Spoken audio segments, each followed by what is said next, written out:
El remisero paranaense Roque Grinóvero se encontraba trabajando en la intersección de las calles Jordana y Donato de la capital entrerriana esa madrugada del 7 de diciembre de 2003.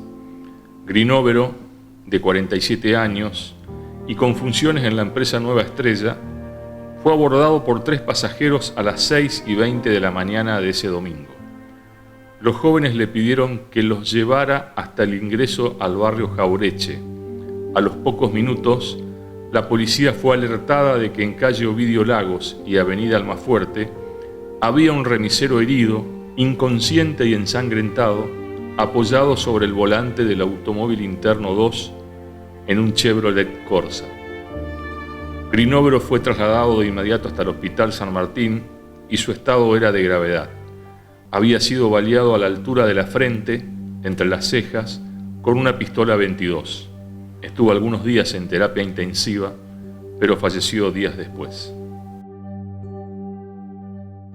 Era oficial subalterno, hacía poquito tiempo que estaba en la división de homicidios, estamos hablando del año 2003.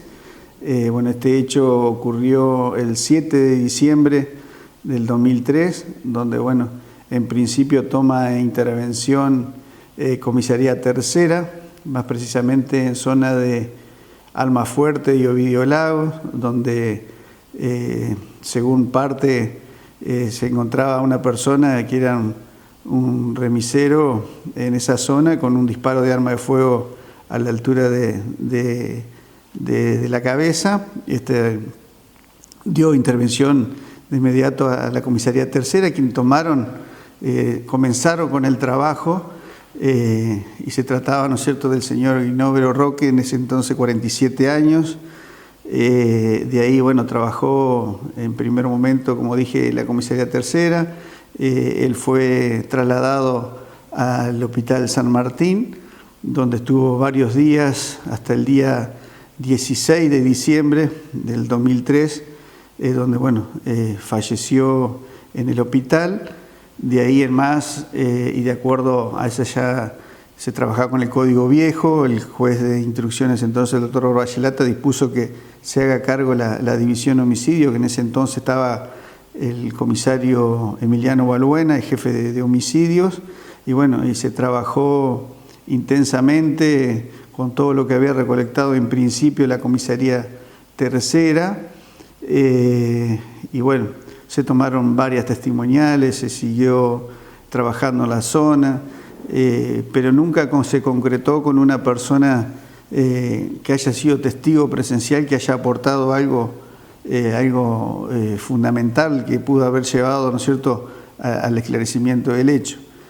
Sí se barajaron varias hipótesis, se realizaron muchos procedimientos, allanamientos, pero no se logró dar con una persona que pudo haber aportado algún dato o algún indicio concreto para poder llegar al autor del hecho. Ese día, esa mañana, viene un compañero a mi casa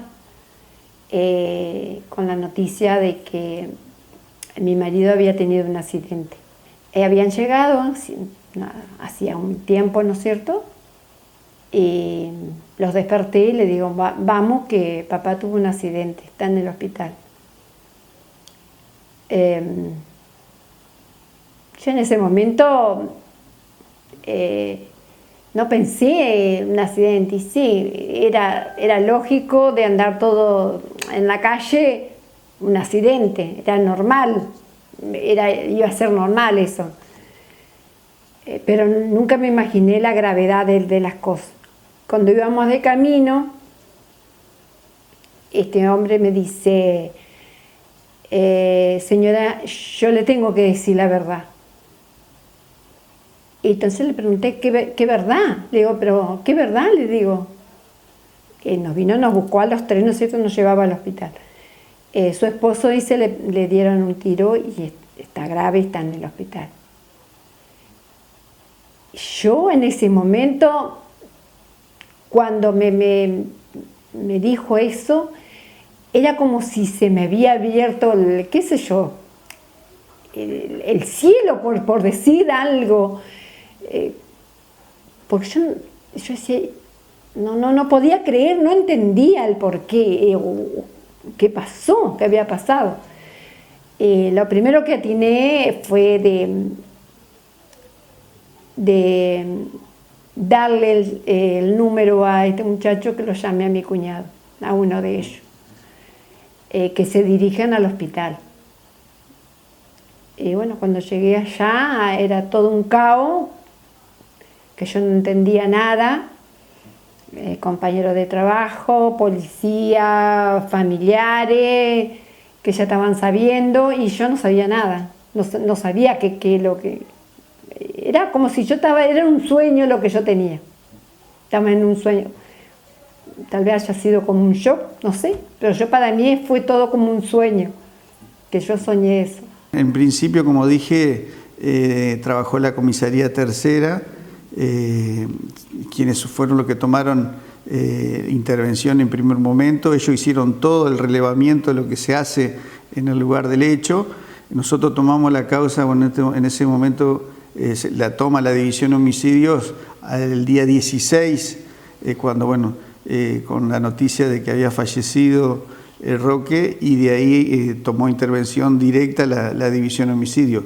Pero en principio se encargó de hacer todo lo que es la parte balística, la parte planimetría, todo lo que corresponde hacer en el lugar del hecho, lo trabajó en principio la comisaría de la jurisdicción, en este caso la comisaría tercera. Eso pasó un 7 de diciembre del 2003 y él falleció el 15 de diciembre del 2003.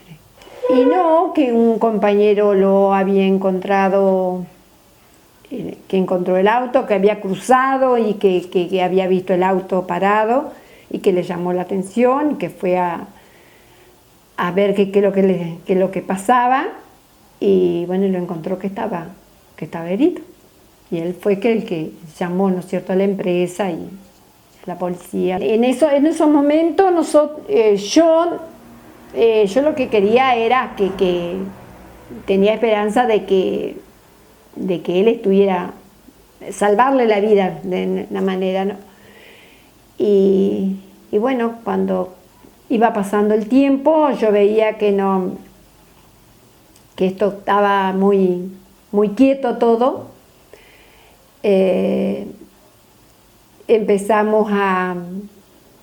Nos reunimos la familia y dijimos de hacer una marcha, de hacer algo, y eso fue ya en enero. El 16 de enero fue la primera marcha que se hizo, que fue mucho la gente, ¿no es cierto?, que nos acompañaron, compañeros de él y todo, que nos llevaron. Y fueron unas cuantas marchas, hasta que un día veíamos que no íbamos a poder hacerlo solo, porque no nos daban ver la causa, ¿no es cierto?, que cómo hacer, si no era por medio de un abogado. Entonces, a través de una reunión que hubo en ese entonces era el gobernador Busti, y con mi familia, ¿no es cierto?, y él nos asignó Walter Carballo para que él sea el abogado que tome la causa, ¿no es cierto?, que pueda ir a ver el expediente y todo lo demás. Y bueno, una sorpresa, 2 años, y eso no avanzó, no se encontró pruebas, mejor dicho, se habían perdido las pruebas, porque si no, en 72 horas, eso fue lo primero que él me dijo, Walter Carballo, que en 72 horas, si no se encuentra algo, se pierden las pruebas, las principales. Y bueno, y así estamos. A mí me convoca Carmen junto con Carla, por una cuestión de impulsar esta causa que estaba con algunos defectos de investigación. Al efecto, la asociación pide de alguna manera que nosotros colaboremos desde el estudio al efecto de impulsar la investigación que estaba medianamente estancada. Cuando asumimos como querellante con el estudio, nos encontramos, ¿cierto?, con que si bien había hechos y testimonios que tomar, estaba bastante, de alguna manera, desprolija, podríamos llamarla, decir, ya que tiempo que pasaba, tiempo que pruebas se perdían. Fue un hecho emblemático, un hecho que realmente dio, si bien no se pudo de alguna manera determinar quiénes fueron los responsables de este hecho aberrante, porque realmente fue una ejecución con un disparo entre medio de la ceja de una persona, de un trabajador. Llamó mucho la atención ya que primero se apuntó a un robo y evidentemente un robo no fue, porque esta persona, si de alguna manera fue asesinada vilmente, dentro del vehículo se encontraron elementos de importancia para cualquier persona que roba, es decir, la radio, que en esa época era muy común, que se robaban las remiseras, los autos de remises, se robaban las radios, la plata que tenía la recaudación, tenía la radio, tenía objetos personales, tenía su termo de acero, etcétera, etcétera. Llamó mucho la atención de la forma que lo matan. Tiro a la cabeza, entre medio de la ceja, realmente alarmante. La investigación fue contradictoria en base a algunos hechos que se suscitaron. Relato cómo se inicia la trayectoria de Roque. Roque toma 2 pasajeros, así lo irradia en su radio, en la remisera, 2 pasajeros en una confitería que antes estaba en Almafuerte, al principio en Almafuerte, el Laberinto, a las 6:15. Su trayecto es por Almafuerte, y hace un kilometraje de 4 kilómetros 800, algo así, que hacía él cuando pasa por la radio lo que tenía que cobrar, donde termina en Caputo y Tibiletti. Ahí está la primera incógnita de este homicidio. ¿Por qué? Porque hay algunos testigos que pasan en colectivo, supuestamente lo ven en ese sector, en Tibiletti y Caputo, donde supuestamente dicen ver a 2 personas o 3 que lo rodean. Luego, supuestamente, esa es una versión de algunos testigos, supuestamente él toma nuevamente por Caputo, toma el más fuerte, y ahí nos encontramos con un testimonio de Dumont, un remisero que iba a tomar un pasajero que lo cruza, que ya ahí dice que lo ve, que el auto se le viene encima, con una maniobra bastante llamativa, piensa que le hace una broma, lo esquiva porque realmente lo intenta chocar. Y cuando le pregunta qué es lo que había hecho por la radio, ya la radio no contestaba. A los pocos metros, en Olivo Lagos y en Almafuerte, el auto se detiene, es como que Roque intenta bajarse y ahí se encuentra malherido, ahí lo ve otro amigo, otro remisero, pero de calle Artiga, lo empiezan a socorrer y lo encuentran que estaba con un disparo en la frente. Sí, de lo que recuerdo, él trabajaba en horario nocturno, ese día estuvo trabajando, lo que tenemos había sido llamado por un cliente ahí en la zona de un boliche que se llamaba Laberinto, donde bueno, y también recuerdo de que lo había visto otra persona por zona de Caputo y Tibiletti, donde minutos antes lo habían visto en la zona, y de ahí, bueno, con la noticia de haberlo ya encontrado aproximadamente a las 6 de la mañana, ya en Almafuerte y Ovidio Lago, con esta lesión que tenía el señor Grinovero. El calibre que nos confirma después la autopsia y de lo que nos pudieron decir es un calibre chico, un calibre 22. Bueno, eso sí, lo que nos pudo, si recuerdo, era a corta distancia, era lo que nos habían adelantado en ese momento los peritos balísticos, pero sí se realizó todas las pericias y bueno, y hasta el día de hoy yo creo que se encuentran a disposición por alguna pericia o se puede pedir, o si surge, ¿no es cierto?, algún elemento, ya sea balístico, que se pueda hacer algún cotejo, se puede hacer.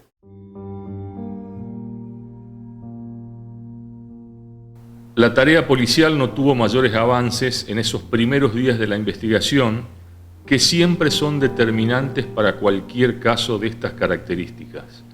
No había todavía cámaras en la jurisdicción y no existían testigos presenciales, ni siquiera en la zona, pese a que ya era de día cuando sucedió el crimen. Y la opinión pública estaba más pendiente de la salida de Sergio Montiel del gobierno y la llegada por tercera vez de Jorge Busti a la Casa Gris, tras la aguda crisis del país y la provincia. Y no alcanzaba con las movilizaciones de los remiseros hacia el Palacio de Justicia, reclamando por mayor investigación. Tampoco se encontró nada, no llegaba nada. Y bueno, hasta que un día charlando ya nos habíamos formado, o sea, ya estábamos en la casa de las víctimas, y charlando con otros compañeros de ahí, de lucha, me dijeron, Carmen dice, ¿por qué no se lo llevas a Gemelli? Y le digo, yo ya no sé qué hacer, le digo, porque, claro, era dinero. Tenía que contar con dinero, con algo. Y le digo, me dice, este hombre me dice, y andá y habla y explícale. Y bueno, y así fue, como fui, di con el doctor Gemelli, Hugo Gemelli, y me presenté un día y le dije, doctor, quiero que tenga mi causa, le soy sincera, no tengo un peso, tengo una mano atrás y la otra adelante, no tengo plata, no le puedo ofrecer nada porque no tengo nada, pero quiero que mi causa la tenga usted. Y me dijo, amiga, ¿por qué así me dijo, amiga, ¿por qué tardaste tanto? Claro que sí que te voy a agarrar la causa. Y después vamos a hablar por lo demás. Y gracias a él, a Hugo Gemelli, desarchivó, porque ya estaba ya encajonada, la causa, y sorpresa que él me decía, ¿no te han hecho una pericia balística? Y le digo, yo qué sé, doctor, le digo. ¿Qué sé, doctor? Le digo yo. A mí nadie me dijo nada qué es lo que tenía que hacer. Dice, no te hicieron una... O sea, es lo primero que hay que hacer. No lo hicieron. Y con la ayuda de, que lamento muchísimo, el doctor Carlos Río, excelente persona, humana, que él se puso la causa a hombro y trabajó muchísimo también con todo, ¿no es cierto?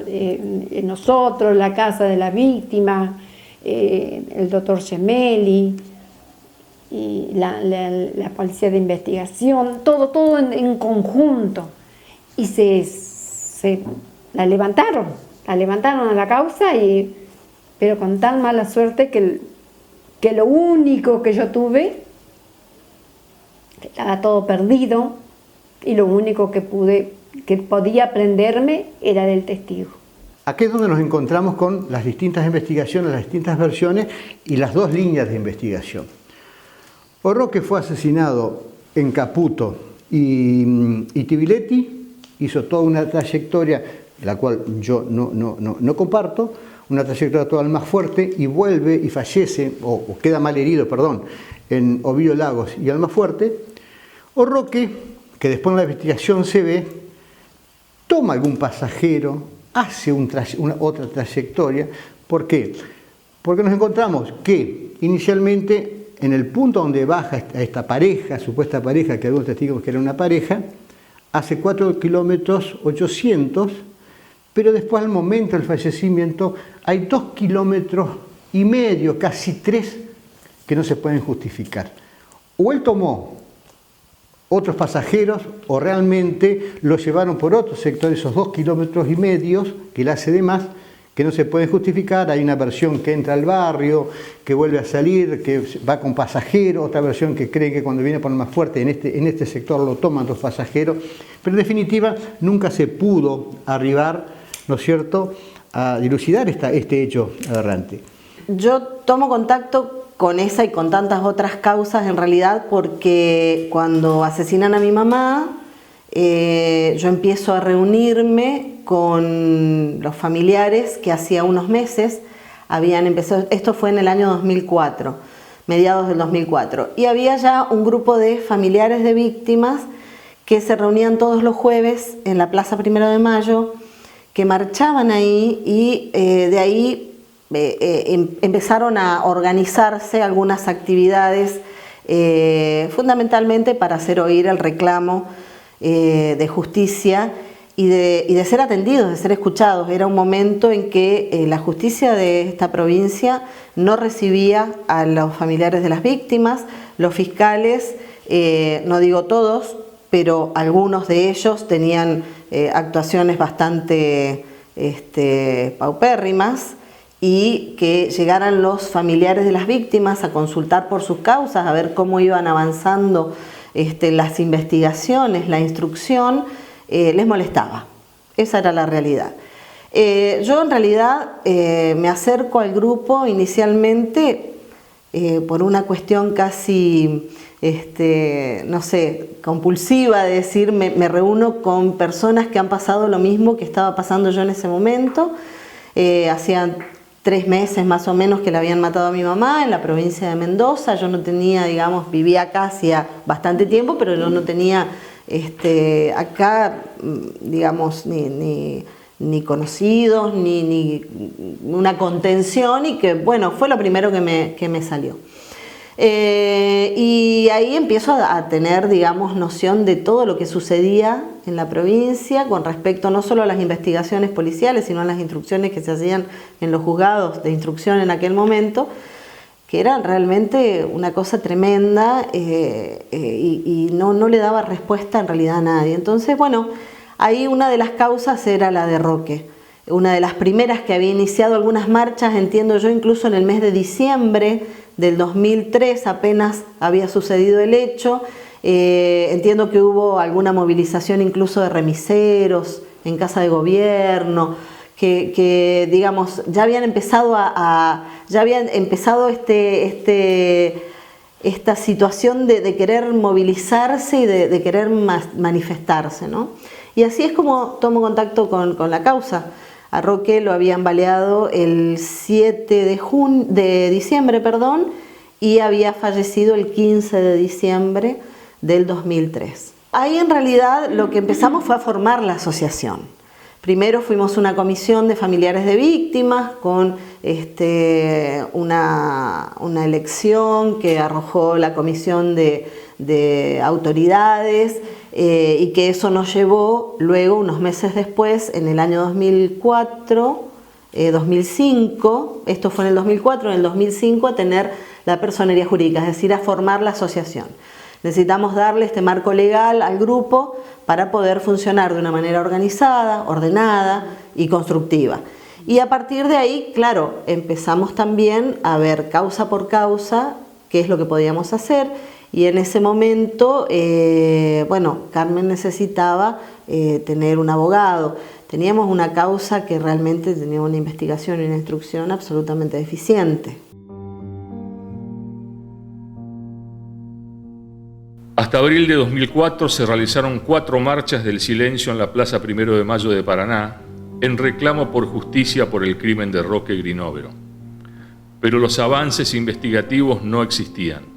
Empezaron a producirse algunas pruebas en la justicia en julio de 2007 a partir de la constitución de querellantes particulares en la causa. Recién en ese año, la justicia dispuso una pericia balística. Sí, como lo escuchó, casi 4 años después. Pero los avances no aparecieron, pese incluso a la recompensa ofrecida, que había sido un mecanismo utilizado tras el secuestro y desaparición de Fernanda Aguirre en julio de 2004.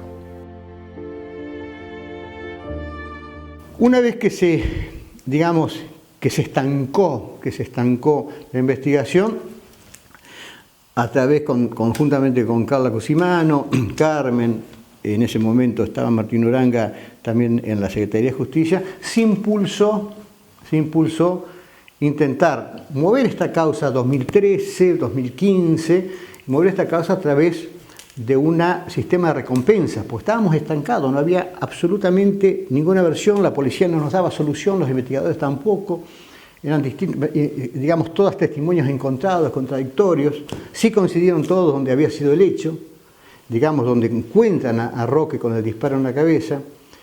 Llama la atención y vuelvo a decir por qué, porque Roque fue asesinado, la primera versión era que había sido por un robo, pero a Roque le encuentran la recaudación de la noche, que era dinero, le encuentran sus efectos personales, le encuentran la radio, le encuentran objetos de valor en el vehículo, que nadie tocó absolutamente nada de eso.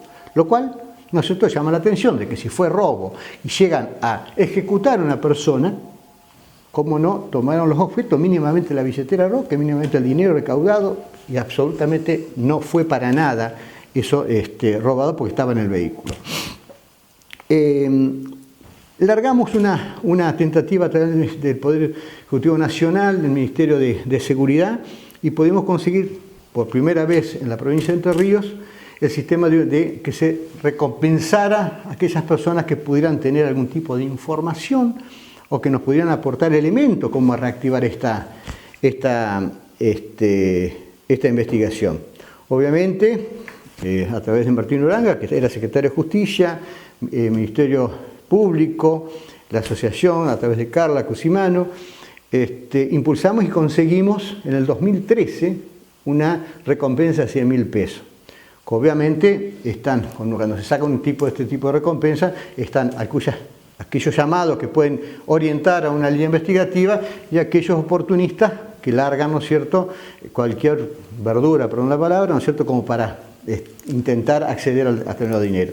Todo eso nos llevó a que nada firme, no había nada, el dinero tampoco era el suficiente como para tentar a un testigo, que son los defectos de este tipo de normas, por lo cual en el 2015 instamos a que de 100.000 pesos pudiéramos aumentar, que fue a oído sordo, porque realmente la Nación nunca nos contestó, se gestionó pero nunca se contestó, y los años iban pasando y las pruebas se iban dilucidando y se iban perdiendo las pocas o muchas pruebas que tenían como para acceder hubo una versión de un testigo que fue potable, medianamente tiró alguna versión de que podía saber quién era el matador, pero si no le dábamos un dinero determinado, bueno, ahí se trabajó vía justicia, por policía, no se arribó absolutamente a nada. Y luego en el 2015 se vuelve a pedir el aumento hasta que en el 2018 sale la ley de 10.063, la ley de reservas de fondo para este tipo de recompensas, que es una ley provincial que tampoco se implementó con algún dinero determinado, con un máximo de 2 millones de pesos como para instar. Por lo cual, ¿no es cierto?, todo ese tiempo transcurrido, todo ese tiempo que fue pasando, lleva, ¿no es cierto?, a que esta causa prescriba su acción penal. Nosotros no teníamos nada, en realidad. Teníamos una persona que había empezado la investigación por parte de la policía, que la verdad es que no tenían nada, y un juzgado, el juzgado de instrucción número 2 del doctor Barbayelata, que no fue incluso el único caso que había quedado estancado, digamos, dentro de la asociación. Al pasar los años, logramos resolver, después de 15 años, otra de las causas que también se había tramitado en el mismo año, en el mismo juzgado, con la misma fiscal interviniente. Es decir, esto era una cuestión que se sucedía muy a menudo, esto de las instrucciones mal realizadas. No había una pericia balística realizada, no se había hecho una reconstrucción del hecho, no se había hecho nada. Así pasó la causa parada prácticamente 6 años, hasta que, o un poco más, hasta que en el 2011, a instancias del juzgado que en ese momento estaba a cargo del doctor Carlos Ríos, a quien desde la asociación lo recordamos con mucha estima y con mucho respeto porque fue un gran juez. Y bueno, él movilizó la causa junto con el doctor Gemelli, porque ya a esa altura el doctor Gemelli hacía algún tiempo que había tomado contacto con la causa y que estaba representando a Carmen. Y se hizo recién ahí en el 2011 la pericia balística de una bala que en realidad nunca se pudo peritar bien con un arma que tampoco sabemos si era el arma. Habían pasado muchos años y la verdad es que las pocas pruebas que habían también se habían diluido en el tiempo. Y sí, nosotros desde la asociación, entre tantos proyectos que armamos, en el año 2006 logramos que se sancionara la ley 9733, la ley de testigo de identidad reservada, porque claramente veíamos en esta causa puntualmente y en tantas otras en nuestra provincia, pero esta era de alguna manera la que nos abría los ojos porque era la que teníamos más cercana, la necesidad de que hubieran testigos, y los testigos no aparecían, y no aparecían porque tenían miedo. Claramente, nadie quería hablar. Entonces necesitábamos darle este marco de protección a los testigos, que por supuesto fue muy resistida y claramente nunca se reglamentó y tampoco no se puso en práctica. A ver, como esta situación también nos ha sucedido con otros proyectos, con otras leyes. Pero la verdad es que nosotros desde el año 2006 que tenemos esto de la protección del testigo, de la reserva de identidad del testigo.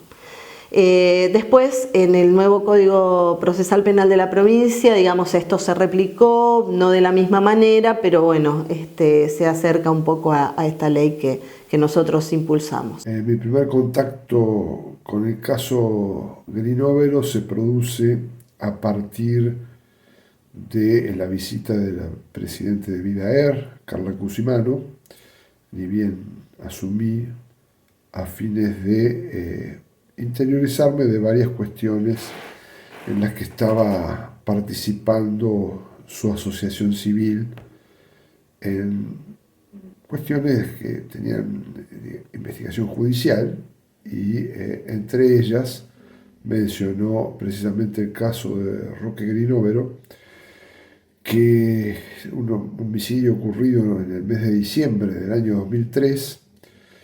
Este encuentro con Carla debe haber sido allá por febrero-marzo del año 2012 y transmitió a la Secretaría la preocupación por la ausencia de avances en la investigación derivada de que no existía testigos presenciales del hecho ni ningún indicio que permitiera enderezar la investigación desde determinado ángulo, ¿no? Su idea era tratar de obtener información que permitiera el avance de la investigación y sugirió la posibilidad de fijar una recompensa a quienes aporten algunos elementos que permitan ese avance, ¿no es cierto? Bueno, esta fue la primera inquietud. Luego tuvimos alguna reunión con la viuda del señor Grinóvero y con su abogado que intervenía como querellante, el doctor Hugo Gemelli.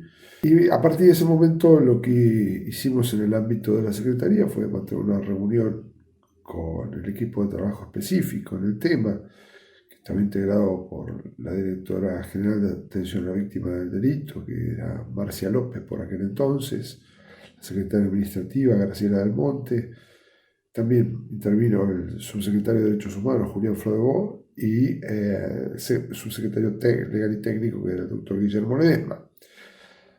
Bueno, nos pareció que ante el vacío legislativo que tenía nuestra provincia en orden al establecimiento a nivel local de una posibilidad de recompensa, que planteáramos ante el Ministerio de Justicia de la Nación la posibilidad del otorgamiento de una recompensa que permitiera tratar de obtener algún indicio, algún elemento para avanzar en la investigación. Así fue que a partir de ese momento se generaron diferentes instancias ante el Ministerio de Justicia de la Nación, en entonces a cargo del doctor Alac, fundamentalmente a través de uno de los secretarios del Ministerio, el doctor Mena, y también intervino, creo recordar, la doctora Gómez Alcorta, que por entonces estaba en el Ministerio de Justicia de la Nación. Aportamos toda la documentación necesaria y a partir de entonces, se hizo el trámite que corresponde de acuerdo a la ley nacional que permite el ofrecimiento de recompensa y que quienes aporten esos datos mantengan una situación de anonimato para evitar, por supuesto, represalias que pudiera haber como consecuencia de los datos que aportan. Y se fijó en aquel entonces una recompensa. Esto fue en los primeros meses del año 2013.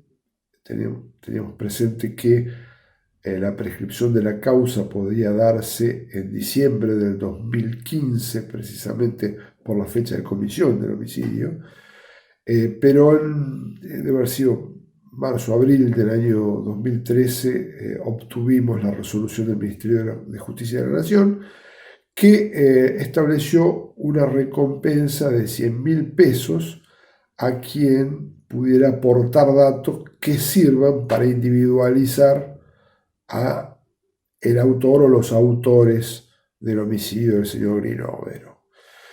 Tengamos presente que estos 100.000 pesos, que hoy puede parecer una cifra nimia, en realidad a valores, estamos hablando de aproximadamente unos $20.000 al cambio de aquel momento, con lo cual era una cifra realmente interesante para tratar de contribuir al avance de la investigación, que estaba estancada precisamente por la ausencia de todo tipo de testigos o de indicios que permitieran orientar hacia determinado lugar de investigación, ¿no es cierto?, que estaba a cargo por entonces del doctor Ríos.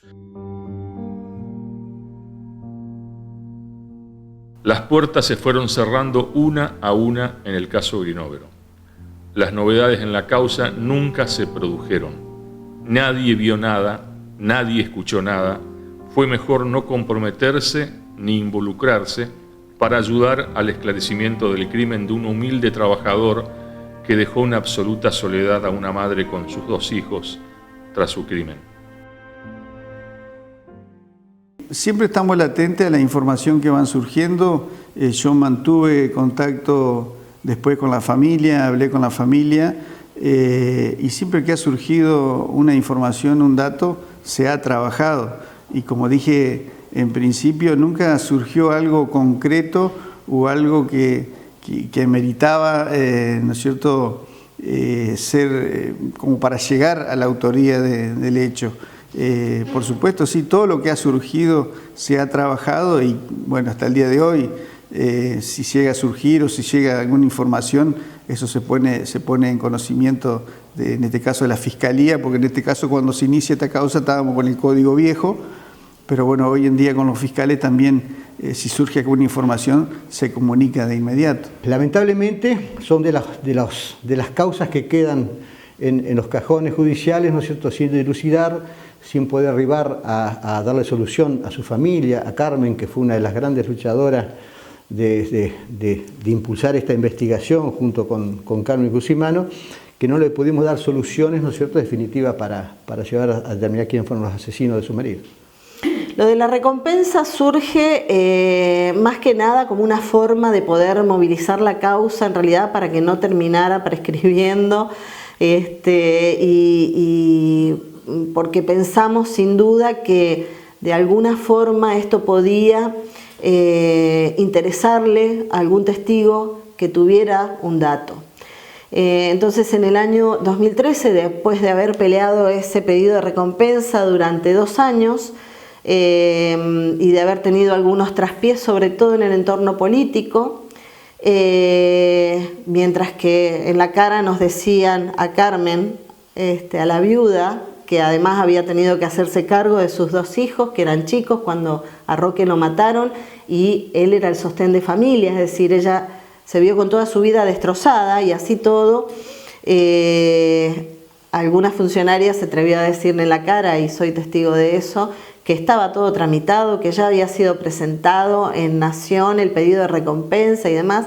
Había pasado más de 1 año y medio cuando el doctor Rubén Virué, que era secretario de Justicia, fue a averiguar a Nación justamente por ese expediente y resultó que no se había tramitado nada, nunca se había ingresado ese pedido de recompensa en Nación. A partir de ahí el doctor Virué logró que en 4 meses estuviera la recompensa otorgada desde Nación, pero esto también llevaba, por supuesto, un trámite burocrático muy importante. La recompensa en ese momento fue de 100.000 pesos en el año 2013. Bueno, pegamos carteles, Carmen, su familia salió, empapelaron lugares, barrios. Bueno, la verdad es que no se logró obtener ningún dato, de ahí por lo menos ningún dato positivo, digamos, surgían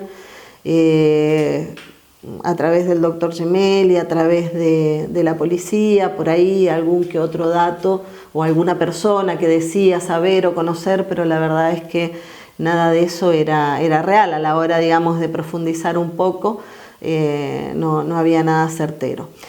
Luego, después, pasando el 2015 aproximadamente, también el doctor Gemelli, la fiscal que en ese momento tenía la causa, la doctora Sandra Terreno, hicieron un pedido de aumento de recompensa. Porque, digamos, la fiscal también se encontraba con esto, decía, por 100.000 pesos, como ha pasado el tiempo, digamos, nadie va a querer dar ningún dato si no por lo menos si no se tienta de alguna manera. Y la verdad es que desde la asociación también pensamos que si bien hacía mucho tiempo que veníamos con esto de la necesidad de tener una legislación que nos permitiera tener un fondo de recompensas en la provincia, tampoco nos es grato decir, bueno, tiene que ser, el testigo tiene que dar lo que sabe o su versión porque hay plata. Ya sabemos que eso no es algo que tenga que ver ni con la empatía, ni con la solidaridad, ni mucho menos. Pero habiendo pasado tantos años, era la única manera que encontrábamos de que algún testigo pudiera dar algún dato sobre el asesino o los asesinos de Roque. Pasó un tiempo, en algún momento tuvimos algún dato y que podía, a través de comentarios que nos iban llegando, que alguien que estaba sometido a proceso y que estaba detenido podía aportar algún dato para la investigación y que, bueno, tratamos de profundizar esa vía, pero lamentablemente no fue factible, no se pudo avanzar en eso.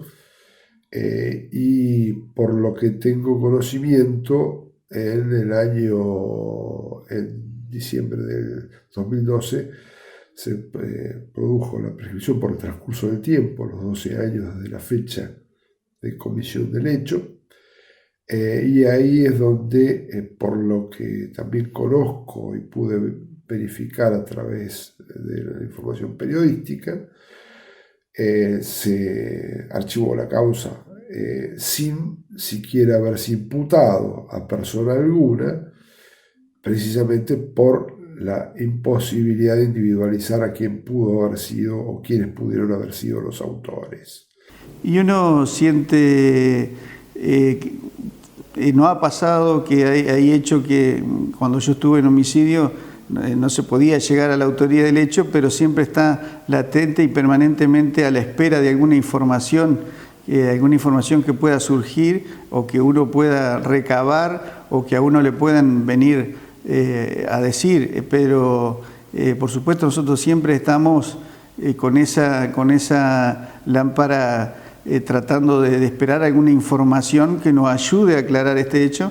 Y por supuesto hay gente a lo mejor que sabe, hay a lo mejor gente que no quiere decir, no quiere involucrarse o no meterse, como dicen ellos en la jerga, meterse con este problema.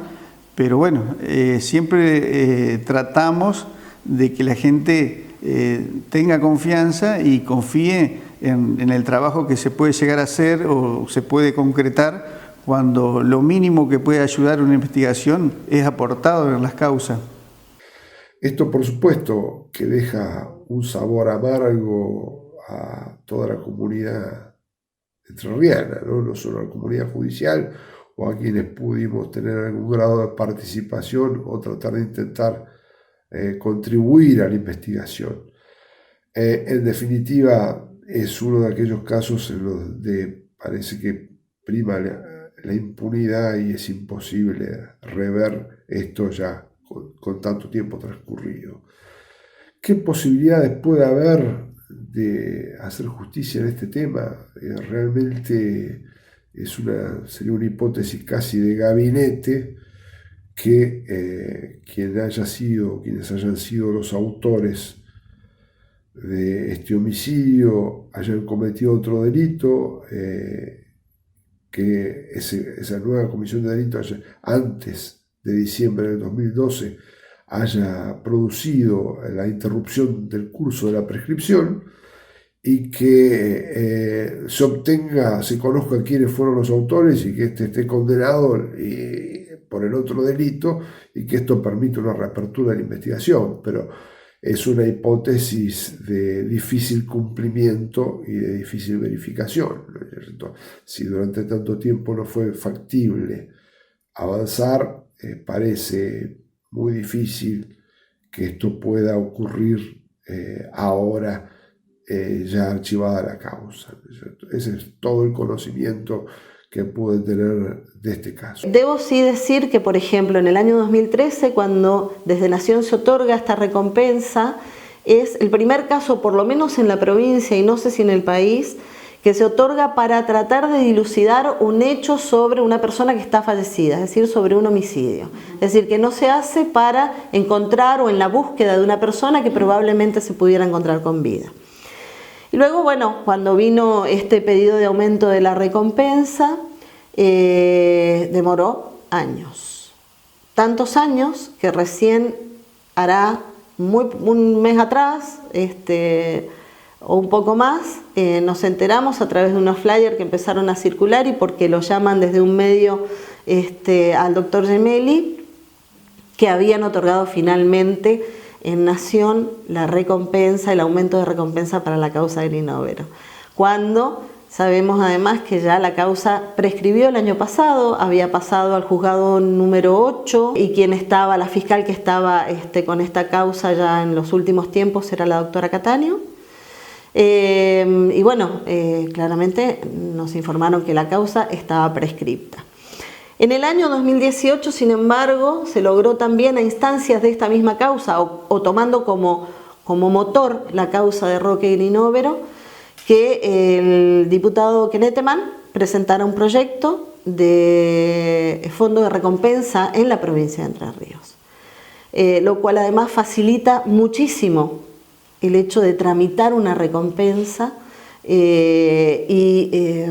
sobre todo por lo que lleva el trámite en sí en Nación. Entonces tener un fondo de recompensas en la provincia es muy importante para este tipo de causa, además que es acotada a determinados delitos, es decir, que no es para cualquier tipo de delitos. Y así se sancionó la ley, la 10.603, el fondo de recompensas en la provincia de Entre Ríos, en el año 2018. Todavía no hemos logrado que se reglamente. Ese testigo nunca llegó, nunca se encontró. Hubo recompensa, no se llegó a nada. Y que trabajaron. No sé, la verdad que fue todo tan dramático porque muchos años de andar pidiendo justicia, primero las marchas, la vigilia, y no, yo por mi causa, yo digo a mí la justicia no me acompañó para nada, al contrario, No, madre, no. No, porque no puedo, no sé nada. Son algunas conjeturas que se hicieron en el vamos, ¿no es cierto? Pero no. Algo, ¿cómo te puedo decir? Algo específico realmente, no. Hubo una punta de alguien que quería hablar, pero quería garantizar. A ver, se manejó a nivel policial, que surge una persona que dice conocer al matador, pero necesitaba garantía. Yo creo que todo este tipo de causas son los defectos que por ahí nosotros como Estado, o el Estado en sí, tiene que garantizar de alguna manera este tipo de causas, primero como para que a través de investigaciones eficientes, conjuntamente con la justicia, se pueda llegar o arribar, ¿no es cierto?, a soluciones reales. Por otro lado, yo creo que se dejaron pasar los tiempos necesarios y se dejó pasar esa persona que quería hablar, que requería un dinero que no es lo que corresponde. Pero yo creo que en esas instancias, con tal de arribar sí o sí a soluciones definitivas, se tiene que agotar todos los mecanismos necesarios, ¿cierto?, para arribar a dilucidar este tipo de causas.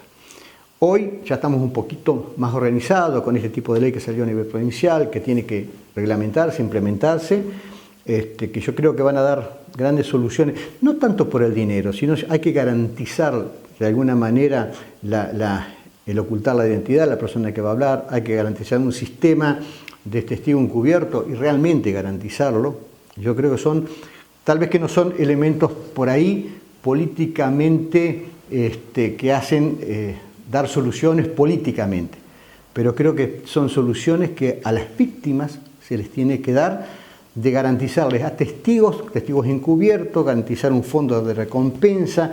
Es decir, si no lo podemos llevar adelante a través de los mecanismos normales, ¿no es cierto?, investigación, justicia, etcétera, etcétera, por lo menos complementarlo con este tipo de acciones que puedan llegar a dar soluciones evidentes, ¿no es cierto?, que la gente se anima a hablar, que pueda mantener su reserva y que a su vez de última, es horrible decirlo, pero que pueda cobrar una recompensa como para aportar elementos fehacientes que podamos dilucidar este tipo de hechos, que son terriblemente aberrantes y hoy por hoy dejó una familia destruida, porque yo caminé con Carmen, estuve al lado de Carmen igual que Carla Cusimano, y lo que ha sufrido esa mujer fue terrible. Terrible porque sabía que su marido lo habían ejecutado y no tuve hasta el día de hoy, no tiene una respuesta. Sí, del año 19, el 2019 se archivó. Sí, desgraciadamente. Después de haber archivado una segunda recompensa que se pidió, recién llegó, que eso ya quedó todo en el olvido, ¿no es cierto? Mucha gente trabajar, mucha. También como para que salga la ley de recompensa. Eso ya está, la tenemos acá en la provincia y no hubo caso. De Roque,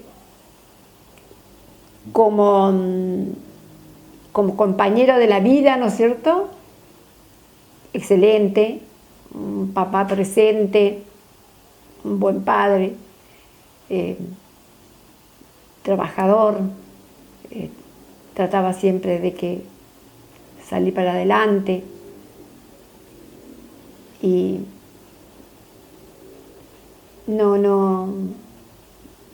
él trabajaba con su auto de lunes a lunes porque él no tenía chofer, él trabajaba solo. Y bueno, él no quería chofer, él decía no, chofer no, lo trabajo yo como puedo y hasta donde puedo. Nadie me dijo nada. Al principio hubo un llamado anónimo que me dijo, algún día vas a saber que quién fue, que nunca supe que quién era. que quien dijo.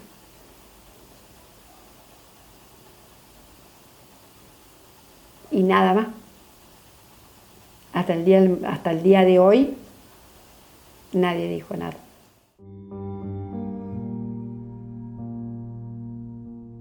Carmen sigue esperando alguna respuesta.